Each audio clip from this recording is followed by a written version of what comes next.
to Grandad's Shed. Today we'll be looking at reflection. What have I learnt in the last 6 months of YouTube? So I wanted to take this time now, 6 months into the YouTube journey, to see what I'd learnt and reflect upon that. Let's first start with why. Mainly curiosity. How hard can it be? Style, appeal, how is it done? How does somebody create a YouTube video? Recording a video is easy, then making it appealing, maybe I still struggle with that, uploading it, getting it onto YouTube, the editing process.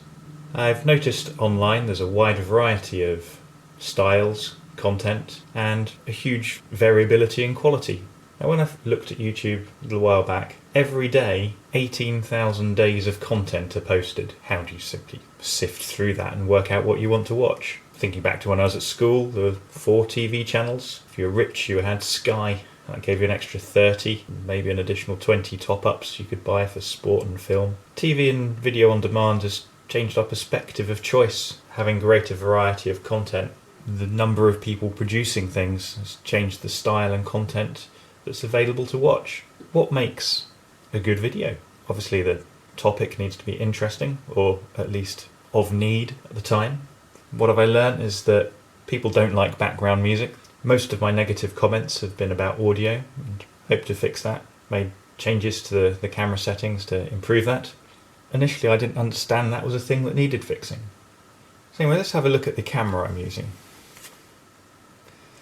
This is my Canon S100, which I use to record the videos. Reasonably old camera now, it's 8 years old. I use it because I had it. I've found that the internal focus noise is a problem. Running a fixed focus and fixed zoom and limiting the f number minimises that hunting. Reducing the f number to f8 compromises the low light performance, so I've had to increase the lighting around where I film. In terms of file formats, the output file format of this camera is limited to a choice of 3, 1920, 1280 and a 640 by 480. Obviously the lowest ones of those is no use to YouTube these days. The 1920 is 24 frames a second, the 1280 is 30 frames a second. Depending on the lighting I've got, one of those produces a lot of flicker, so I've had to change to DC lighting to remove that. The GoPros are the very popular ones, and people who are using that are using external microphones, but at this time in my journey I didn't want the capital investment of high-end camera equipment. I wanted to experience the rest of the productionization and work out if it's something I wished to pursue.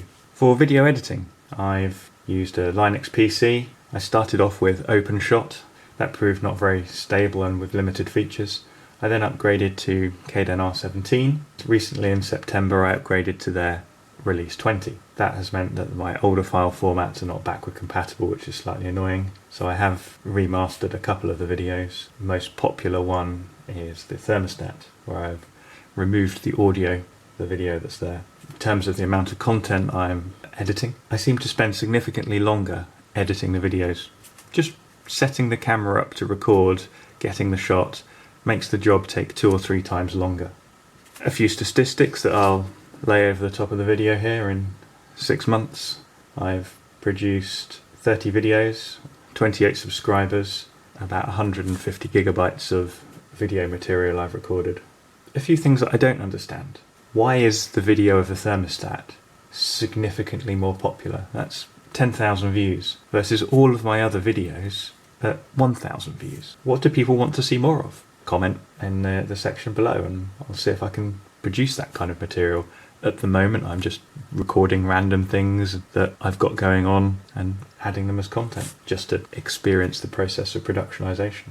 So anyway, thank you to my subscribers. I look forward to seeing additional comments and suggestions below as to what you want to see more of. I'd be really interested to know if people prefer the over-the-shoulder look of life, fly-on-the-wall view of the workshop kind of thing, or the heavily edited and productionized video closer to perhaps the garden bench where it's got a few little snapshots in it. I'll do another one of these reflections in another 6 months.